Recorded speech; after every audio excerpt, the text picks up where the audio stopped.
ಮಥುರೆಯ ಆ ಬೆಳದಿಂಗಳ ರಾತ್ರಿಯನ್ನು ಒಮ್ಮೆ ಕಲ್ಪಿಸಿಕೊಳ್ಳಿ. ಅರಮನೆಯಲ್ಲಿ ಕುಳಿತಿದ್ದ ದೇವಕಿಯ ಕಣ್ಣುಗಳಲ್ಲಿ ಆನಂದ, ಆದರೂ ಎಲ್ಲಿಯೋ ಒಂದು ಆಳವಾದ ವಿಷಾದ. ವರ್ಷಗಳ ಕಾಲ ಜೈಲಿನಲ್ಲಿ ನರಳಿದ್ದ ಆ ತಾಯಿಯ ಹೃದಯದ ಮಾತುಗಳಿವು. ಕಂಸನ ಅಂತ್ಯವಾಗಿದೆ, ಅಧರ್ಮದ ಒಂದು ದೊಡ್ಡ ಪರ್ವವೇ ಮುಗಿದಿದೆ. ದೇವಕಿ ಮತ್ತು ವಸುದೇವರಿಗೆ ತಮ್ಮ ಪ್ರಾಣಕ್ಕಿಂತಲೂ ಪ್ರೀತಿಯ ಪುತ್ರರು ಕೊನೆಗೂ ಮರಳಿ ಸಿಕ್ಕಿದ್ದಾರೆ. ಆದರೆ ಕಳೆದು ಹೋದ ಆ ಬಾಲ್ಯದ ಸುಂದರ ಕ್ಷಣಗಳಿಗಾಗಿ ಆ ತಾಯಿಯ ಮನಸ್ಸು ಮರುಗುತ್ತಿತ್ತು. ಕೃಷ್ಣ ಅದೆಷ್ಟೇ ಪರಮಾತ್ಮನಾಗಿದ್ದರೂ ಆ ಕ್ಷಣದಲ್ಲಿ ಮಾತ್ರ ಒಬ್ಬ ಪ್ರೀತಿಯ ಮಗನಾಗಿ ತಾಯಿಯನ್ನು ಸಾಂತ್ವನ ಮಾಡುತ್ತಿದ್ದ. ನೋಡಿ, ಈ ಭಾವುಕ ಕ್ಷಣದಿಂದಲೇ ನಮ್ಮ ಕಥೆ ಒಂದು ಬೃಹತ್ ತಿರುವನ್ನು ಪಡೆಯುತ್ತದೆ. ಕಂಸನ ವಧೆಯ ನಂತರ ಕೃಷ್ಣನ ಜೀವನದ ಮುಂದಿನ ಅಧ್ಯಾಯ ಬರೀ ಯುದ್ಧ ಅಥವಾ ರಕ್ತಪಾತದ ಕಥೆ ಆಗೋದಿಲ್ಲ. ಬದಲಾಗಿ ಇದು ಜ್ಞಾನ, ವಿನಯ ಮತ್ತು ಅಗಾಧವಾದ ದೈವಿಕ ಶಕ್ತಿಯ ಒಂದು ಅದ್ಭುತವಾದ ಸಿನಿಮ್ಯಾಟಿಕ್ ಪಯಣ.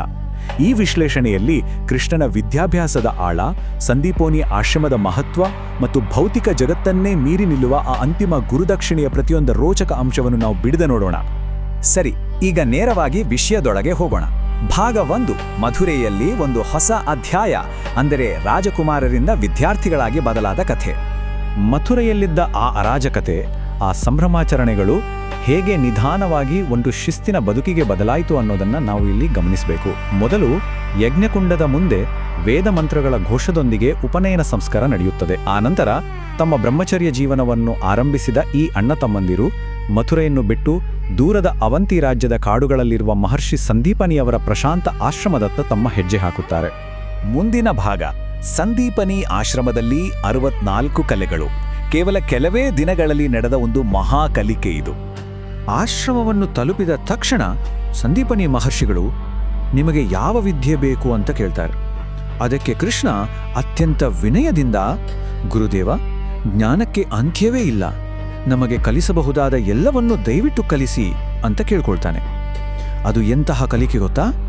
ವೇದಗಳ ಆಳವಾದ ಅಧ್ಯಯನದಿಂದ ಹಿಡಿದು ನಿಖರವಾದ ಧನುರ್ವಿದ್ಯೆ, ವೇಗದ ಕುದುರೆ ಸವಾರಿ, ಚಾಣಾಕ್ಷ ರಾಜನೀತಿ, ಕರಾರುವಕ್ಕಾದ ಖಡ್ಗವಿದ್ಯೆ, ಜೊತೆಗೆ ಮಧುರವಾದ ಸಂಗೀತ, ಜ್ಯೋತಿಷ್ಯ, ವ್ಯಾಕರಣ, ಗಣಿತ ಮತ್ತು ಅಂತಿಮವಾಗಿ ಮಹಾಯುದ್ಧತಂತ್ರ.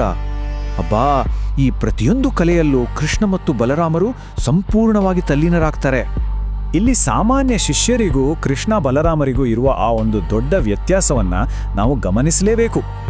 ಇತರ ಸಾಮಾನ್ಯ ಶಿಷ್ಯರು ಇದೇ ಆಶ್ರಮದಲ್ಲಿ ಒಂದೇ ಒಂದು ವಿದ್ಯೆಯನ್ನು ಕಲಿಯಲು ವರ್ಷಗಟ್ಟಲೆ ಕಠಿಣ ಅಭ್ಯಾಸ ಮಾಡಬೇಕಿತ್ತು. ಆದರೆ ಕೃಷ್ಣ ಮತ್ತು ಬಲರಾಮರು ಈ ಎಲ್ಲ 64 ಕಲೆಗಳನ್ನು ಕೇವಲ ಕೆಲವೇ ದಿನಗಳಲ್ಲಿ ಕರಗತ ಮಾಡ್ಕೊಂಡ್ಬಿಟ್ರು. ಈ ಅಗಾಧವಾದ ಬುದ್ಧಿಮತ್ತೆ ಆಶ್ರಮದ ಇತರ ವಿದ್ಯಾರ್ಥಿಗಳಲ್ಲೂ ಸಹಜವಾಗಿಯೇ ಒಂದು ದೊಡ್ಡ ಆಶ್ಚರ್ಯವನ್ನು ಮೂಡಿಸಿತ್ತು. ನಾವು ವರ್ಷಗಳಿಂದ ಕಲಿತಿದ್ದೇವೆ, ಆದರೆ ನೀವು ಎಲ್ಲವನ್ನೂ ಇಷ್ಟು ಬೇಗ ಹೇಗೆ ಕಲಿತೀರಿ ಅಂತ ಆಶ್ಚರ್ಯದಿಂದ ಕೇಳಿದ ಸಹಪಾಠಿಗಳಿಗೆ ಕೃಷ್ಣ ನೀಡಿದ ಉತ್ತರ ಇದು: ಜ್ಞಾನಕ್ಕೆ ವಿನಯ ಸೇರಿಸಿದರೆ ಕಲಿಯುವುದು ಸುಲಭ. ಎಂತಹ ಅದ್ಭುತವಾದ ಮಾತು ಅಲ್ವಾ? ತನ್ನಲ್ಲಿ ಎಷ್ಟೇ ಅಗಾಧವಾದ ದೈವಿಕ ಶಕ್ತಿ ಇದ್ದರೂ ಕಲಿಯುವಾಗ ಇರಬೇಕಾದ ಆ ಮಾನವ ಸಹಜವಾದ ವಿನಯವನ್ನ ಕೃಷ್ಣ ಇಲ್ಲಿ ತೋರಿಸ್ಕೊಡ್ತಾನೆ. ಈ ವಿನಯದ ಹಿಂದಿರುವ ಅಸಲಿ ಶಕ್ತಿಯ ದರ್ಶನ ಸಂದೀಪನಿ ಗುರುಗಳಿಗೆ ಆಗಿದ್ದು ಒಂದು ನಿಶ್ಶಬ್ದವಾದ ರಾತ್ರಿಯಲ್ಲಿ. ಗುರುಗಳು ಧ್ಯಾನದಲ್ಲಿ ಕುಳಿತಿದ್ದಾಗ ಹಠಾತ್ತನೇ ಅವರಿಗೆ ಶಂಖ, ಚಕ್ರ, ಗದಾ ಮತ್ತು ಪದ್ಮವನ್ನು ಹಿಡಿದಿರುವ ಸಾಕ್ಷಾತ್ ಭಗವಾನ್ ವಿಷ್ಣುವಿನ ಆ ಅದ್ಭುತ ದಿವ್ಯ ರೂಪ ಕಾಣಿಸ್ತಾ ಇದೆ. ನೋಡ್ತಿದ್ದಂತೆಯೇ ಆ ಬೃಹತ್ ದೈವಿಕ ರೂಪವು ತನ್ನ ಆಶ್ರಮದ ಸಾಮಾನ್ಯ ಶಿಷ್ಯನಾದ ಕೃಷ್ಣನಲ್ಲಿ ಬಂದು ಲೀನವಾಗುವುದನ್ನು ಅವರು ಕಣ್ಣಾರೆ ನೋಡ್ತಾರೆ. ಮತ್ತು ಇದು ಅತ್ಯಂತ ಸ್ಪಷ್ಟವಾಗಿ ವಿವರಿಸುತ್ತದೆ ಕೃಷ್ಣ ಮತ್ತು ಬಲರಾಮರು ಯಾರು ಎಂಬ ಸತ್ಯವನ್ನು. ಗುರು ಸಂದೀಪನಿಗೆ ಆ ಕ್ಷಣದಲ್ಲಿ ಸಂಪೂರ್ಣ ಅರಿವಾಗುತ್ತೆ. ತನ್ನ ಮುಂದೆ ಕುಳಿತು ಪಾಠ ಕೇಳುತ್ತಿರುವ ಈ ವಿದ್ಯಾರ್ಥಿಗಳು ಖಂಡಿತವಾಗಿಯೂ ಸಾಮಾನ್ಯ ಮಾನವರಲ್ಲ, ಇವರು ಸಾಕ್ಷಾತ್ ಪರಮಾತ್ಮನ ಸ್ವರೂಪ ಅಂತ. ಇಲ್ಲಿಂದ ನಮ್ಮ ಕತೆ ಒಂದು ಸಾಮಾನ್ಯ ಪಾಠಶಾಲೆಯಿಂದ ಅತಿಮಾನುಷ ದೈವಿಕ ಲೋಕದತ್ತ ಸಾಗುತ್ತದೆ. ಈಗ ಕಥೆಯ ಅತ್ಯಂತ ರೋಚಕ ಘಟ್ಟ, ಭಾಗ 3, ಅಂತಿಮ ಗುರುದಕ್ಷಿಣೆ, ಸಮುದ್ರದ ಆಳಕ್ಕೆ ಇಳಿಯುವಿಕೆ. ವಿದ್ಯಾಭ್ಯಾಸ ಪೂರ್ಣಗೊಂಡ ದಿನ ಕೃಷ್ಣ ತನ್ನ ಗುರುಗಳಲ್ಲಿ ಗುರುದಕ್ಷಿಣೆ ಏನ್ಬೇಕು ಅಂತ ಭಕ್ತಿಯಿಂದ ಕೇಳ್ತಾನೆ. ಆಗ ಪ್ರಭಾಸ ತೀರ್ಥದಲ್ಲಿ ಕಳೆದು ಹೋದ ತಮ್ಮ ಮಗನನ್ನು ಮರಳಿ ತಂದು ಕೊಡುವುದೇ ತಮಗೆ ಬೇಕಾದ ಗುರುದಕ್ಷಿಣೆ ಅಂತ ಕಣ್ಣೀರು ಹಾಕ್ತಿದ್ದ ಗುರುಪತ್ನಿ ಕೇಳ್ಕೊಳ್ತಾಳೆ. ಆ ಬಾಲಕನನ್ನು ಹುಡುಕಿ ತರುವುದು ಸುಲಭದ ಮಾತಾಗಿರಲಿಲ್ಲ. ಈ ಅಸಾಧ್ಯವಾದ ಮಹಾಪಯಣದ ಹಂತಗಳನ್ನು ಒಮ್ಮೆ ನೋಡಿ. ಮೊದಲು ಅವರು ಪ್ರಭಾಸ ತೀರ್ಥವನ್ನು ತಲುಪಬೇಕು. ಅಲ್ಲಿಂದ ಸಮುದ್ರದ ಅಗಾಧ ಆಳಕ್ಕೆ ಇಳಿಯಬೇಕು. ನಂತರ ರಾಕ್ಷಸ ಪಾಂಚಜನನ ಭಯಾನಕ ಗುಹೆಯನ್ನು ಪ್ರವೇಶಿಸಬೇಕು. ಅಷ್ಟಕ್ಕೂ ಮುಗಿದಿದ್ರೆ ಅಂತಿಮವಾಗಿ ಸಾವಿನ ಲೋಕವಾದ ಯಮಲೋಕವನ್ನೇ ತಲುಪಬೇಕು. ಕೃಷ್ಣ ಮತ್ತು ಬಲರಾಮರು ನೇರವಾಗಿ ಪ್ರಭಾಸ್ ತೀರ್ಥಕ್ಕೆ ಧಾವಿಸ್ತಾರೆ. ಅಲ್ಲಿ ಭಾರೀ ಅಲೆಗಳು ಮತ್ತು ಭಯಂಕರ ಗುಡುಗಿನ ನಡುವೆ ಕೃಷ್ಣನು ಸಮುದ್ರದೇವನನ್ನು ಕರೆಯುತ್ತಾನೆ. ದಿವ್ಯ ಪ್ರಕಾಶದೊಂದಿಗೆ ಪ್ರತ್ಯಕ್ಷನಾಗುವ ಸಮುದ್ರದೇವನು, ಪ್ರಭು, ನಾನು ಆ ಬಾಲಕನನ್ನು ತೆಗೆದುಕೊಂಡಿಲ್ಲ, ಪಾಂಚಜನ ಎಂಬ ಅಸುರ ಅವನನ್ನು ಅಪಹರಿಸಿದ್ದಾನೆ ಎಂಬ ಸತ್ಯವನ್ನು ಬಿಚ್ಚಿಡುತ್ತಾನೆ. ತಕ್ಷಣವೇ ಕೃಷ್ಣ ಮತ್ತು ಬಲರಾಮರು ಸಮುದ್ರದ ತಳಕ್ಕೆ ಇಳಿಯುತ್ತಾರೆ. ಅದು ಸೂರ್ಯನ ಬೆಳಕೇ ಕಾಣದ ವಿಚಿತ್ರ ಸಮುದ್ರ ಜೀವಿಗಳಿಂದ ತುಂಬಿರುವ ಅತ್ಯಂತ ಕತ್ತಲೆಯ, ಭಯಾನಕ ಮತ್ತು ನಿಶ್ಶಬ್ದವಾದ ಪ್ರಪಂಚ. ಆ ಅಗಾಧವಾದ ಜಲರಾಶಿಯ ಮಧ್ಯೆ ಅವರಿಬ್ಬರು ಆ ರಾಕ್ಷಸನ ಗುಹೆಯನ್ನು ಹುಡುಕೊಂಡು ಮುಂದೆ ಹೋಗ್ತಾರೆ. ಆ ಕತ್ತಲೆಯ ಗುಹೆಯ ಮಧ್ಯದಲ್ಲಿ ಮಲಗಿದ್ದ ಒಂದು ಬೃಹತ್ ಶಂಖದ ಆಕಾರದಲ್ಲಿದ್ದ ಆ ಭಯಾನಕ ರಾಕ್ಷಸನೇ ಪಾಂಚಜನ. ಯಾರು ನನ್ನ ನಿದ್ರೆ ಭಂಗ ಮಾಡಿಲರು ಅಂತ ಅಬ್ಬರಿಸುತ್ತಾ ಆ ದೈತ್ಯ ಎಚ್ಚರಗೊಳ್ಳುತ್ತಾನೆ. ಸಮುದ್ರದ ಆಳದಲ್ಲಿ ಎಂದೂ ಕಂಡರಿಯದಂತಹ ಮಹಾಯುದ್ಧ ಶುರುವಾಗುತ್ತೆ. ಅಲೆಗಳು ಉಕ್ಕಿ ಹರಿತವೆ, ಇಡೀ ಸಮುದ್ರವೇ ಕಂಪಿಸಲು ಆರಂಭಿಸುತ್ತೆ. ದೈತ್ಯ ಪಾಂಚಜನನ ಘೋರ ದಾಳಿಗಳಿಗೆ ಪ್ರತಿಯಾಗಿ ಕೃಷ್ಣನು ಅತ್ಯಂತ ವೇಗವಾಗಿ ಮತ್ತು ಉಗ್ರವಾಗಿ ಪ್ರತಿದಾಳಿ ಮಾಡ್ತಾನೆ. ನೀರೊಳಗಿನ ಆ ಕದನ ನಿಜಕ್ಕೂ ಸ್ಫೋಟಕವಾಗಿತ್ತು. ಹೋರಾಟ ತಾರಕಕ್ಕೇರಿದಾಗ ಕೃಷ್ಣನಿಂದ ಹೊರಹೊಮ್ಮಿದ ಆ ಒಂದು ಅಂತಿಮ ದಿವ್ಯ ಪ್ರಹಾರ ರಾಕ್ಷಸ ಪಾಂಚಜನನನ್ನು ಸಂಪೂರ್ಣವಾಗಿ ಸದೆಬಡಿಯುತ್ತದೆ. ಸಮುದ್ರದೊಳಗಿನ ಆ ಕರಾಳ ಶಕ್ತಿಯ ಅಂತ್ಯವಾಗುತ್ತೆ.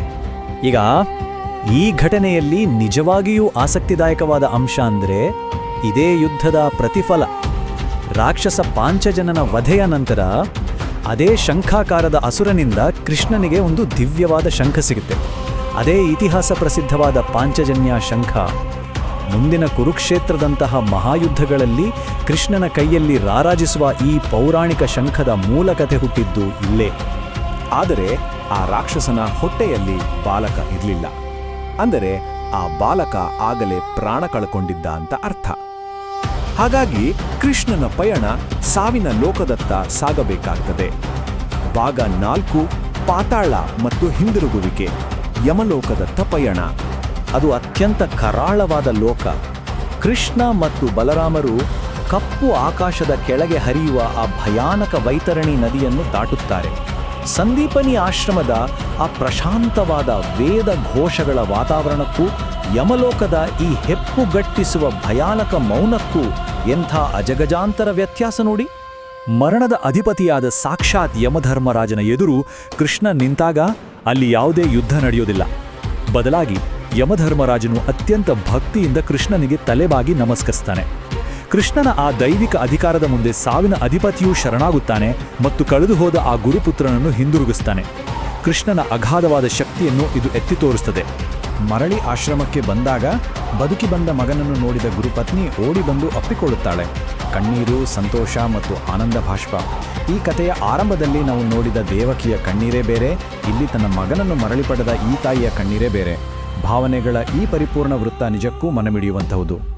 ಸಂತಸಗೊಂಡ ಗುರು ಸಂದೀಪನಿಯವರು, ಪ್ರಭು, ನಿಮಗೆ ನಾನು ಏನು ಕೊಡಲಿ ಅಂತ ಕೇಳಿದಾಗ ಕೃಷ್ಣ ಹೇಳುವ ಈ ಮಾತು ನಮ್ಮೆಲ್ಲರ ಮನಸ್ಸಿನಲ್ಲಿ ಉಳಿಯಲೇಬೇಕು.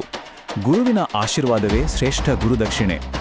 ಎಷ್ಟೇ ಶಕ್ತಿ ಇರಲಿ, ಜಗತ್ತನ್ನೇ ಆಳುವ ಸಾಮರ್ಥ್ಯ ಇರಲಿ, ಒಬ್ಬ ಗುರುವಿಗೆ ನೀಡಬೇಕಾದ ಗೌರವ ಮತ್ತು ವಿನಯವೇ ನಿಜವಾದ ಶ್ರೇಷ್ಠತೆ ಅನ್ನೋದನ್ನು ಈ ಕಥೆ ನಮಗೆ ಬಹಳ ಸುಂದರವಾಗಿ ತೋರಿಸ್ತದೆ. ಕೃಷ್ಣ ಮತ್ತು ಬಲರಾಮರ ವಿದ್ಯಾಭ್ಯಾಸ ಸಂಪೂರ್ಣವಾಗಿದೆ. ಗುರುದಕ್ಷಿಣೆಯೂ ಮುಗಿದಿದೆ. ಸೂರ್ಯಾಸ್ತದ ಸಮಯದಲ್ಲಿ ಅವರು ಆಶ್ರಮದಿಂದ ಹೊರಟು ದೂರದಲ್ಲಿ ಕಾಣುವ ಮಥುರೆಯತ್ತ ಹೆಜ್ಜೆ ಹಾಕುತ್ತಿದ್ದಾರೆ. ಆದರೆ ಕಥೆ ಇಲ್ಲಿಗೆ ಮುಗಿಯೋದಿಲ್ಲ. ಅವರು ಮರಳಿ ಬರುತ್ತಿದ್ದಂತೆ ಭೂಮಿಯ ಮೇಲಿನ ಅತಿದೊಡ್ಡ ಮಹಾಯುದ್ಧಗಳಿಗೆ ಮುನ್ನುಡಿ ಬರೆಯಲಾಗುತ್ತಿರ್ತದೆ.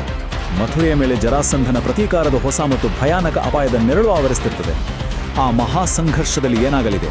ಕೃಷ್ಣನ ಯುದ್ಧ ತಂತ್ರಗಳು ಹೇಗೆ ಕೆಲಸ ಮಾಡಲಿದೆ? ಈ ಎಲ್ಲ ರೋಚಕ ಪ್ರಶ್ನೆಗಳಿಗೆ ಉತ್ತರಗಳನ್ನು ನಾವು ಮುಂದಿನ ವಿಶ್ಲೇಷಣೆಯಲ್ಲಿ ಅನ್ವೇಷಿಸೋಣ. ಅಲ್ಲಿಯವರೆಗೆ ಕಲಿಯುತ್ತಿರಿ ಮತ್ತು ಕುತೂಹಲದಿಂದಿರಿ.